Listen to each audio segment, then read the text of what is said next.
Welcome into PFF HQ. Austin Gayle here with senior analyst Sam Monson, and we're talking some defensive interior, specifically top tandems. We did a list 1 through 5 on the website. We're going to start with number 5, Carolina Panthers, Kawann Short, and Gerald McCoy. Yeah, it's a great looking tandem on paper. This is one we haven't actually seen in live action because, of course, they just acquired Gerald McCoy this offseason. So this is a really exciting duo to see take the field for the first time together. They're also having that change in scheme a little bit in Carolina, so we're going to see those guys in slightly new roles each. But you've got two potentially top 10 consistent interior defenders working alongside each other. Gerald McCoy and Kawann Short have both been consistently impressive pass rushers for their respective teams over the past few seasons. Now we're going to see them teamed up and see what kind of havoc they can wreak.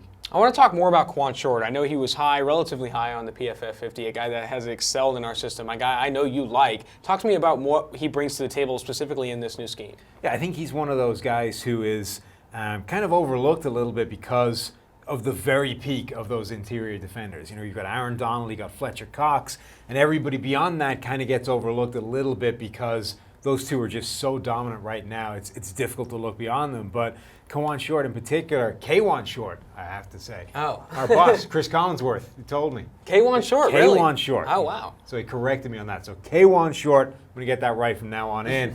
He's a consistently dominant player. He's got quickness. He's got power. He's kind of the total package. He's just not quite as good as some of those guys at the very top of the position. Moving to that scheme, he's got the longer arms, ones he was touted for. I think you need long arms to excel at 3-4 defensive end, similar to how J.J. Watt excelled at that position in years past. I'm excited to see him make that transition. Moving to names that are a little bit easier to say, Kenny Clark and Mike Daniels from the Green Bay Packers, a very good duo, and I would say also underrated. Yeah, not an awful lot of pronunciation difficulties there in the Green Bay Packers defense. But, you know, Mike Daniels has been the stalwart in that defense for a while. He's been the consistent performer. But then Kenny Clark has been the guy that's come in and was their nose tackle, was really a run-stuffing specialist, but has started to add that pass-rushing skill to his repertoire. You know, we think of these nose tackles like Damon Harrison, who are phenomenal against the run, but really don't offer anything as a pass rusher, barely affects the game in that area. But Kenny Clark is not. He's really a guy that can actually get after the passer,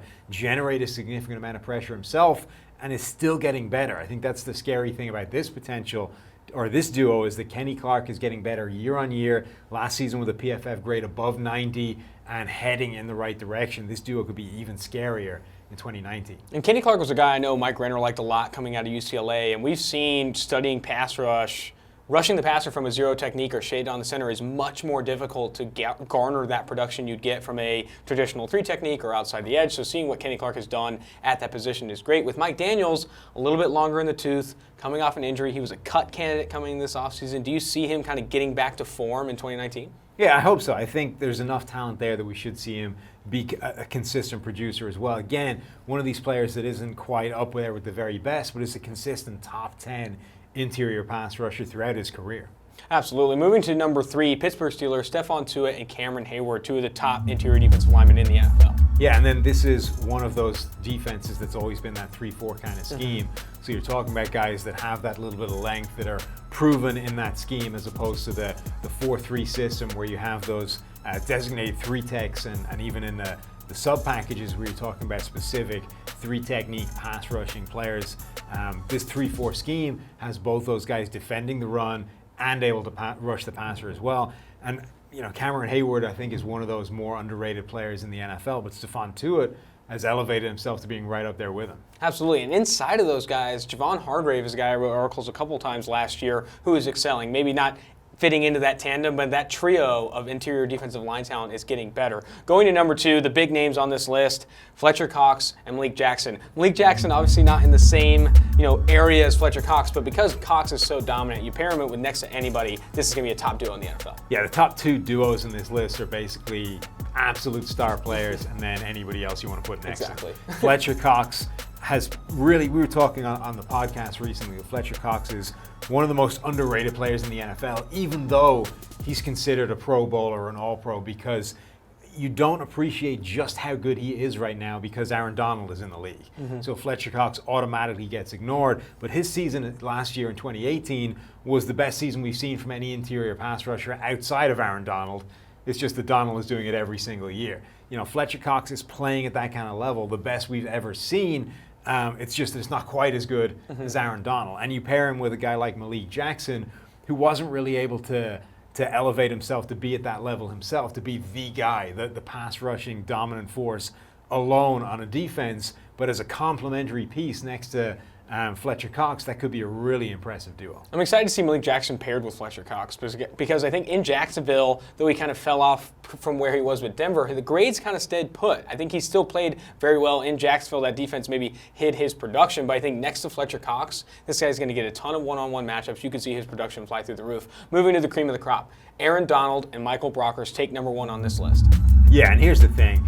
Aaron Donald and you would be the best interior pass rushing duo in the NFL. Aaron Donald and me would be the best pass rushing duo in the NFL. Aaron Donald and a small stick would be the best pass rushing interior lineman duo in the NFL. That's how good Aaron Donald is.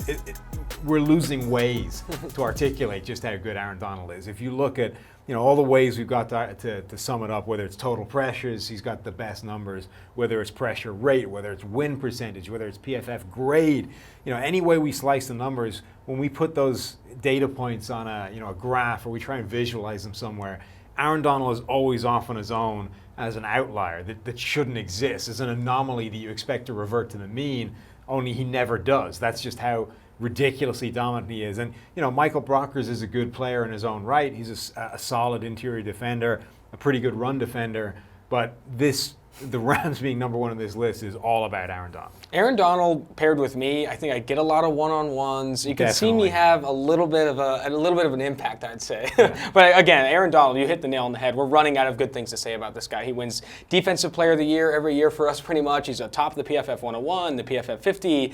We're running out of good things, and he's rewriting the record books for us. We might have to rename a stat after this guy once it's all said and done. Well, thank you for tuning in. For more videos like this, go ahead and subscribe to our YouTube channel, or go ahead and check out the site at profootballfocus.com.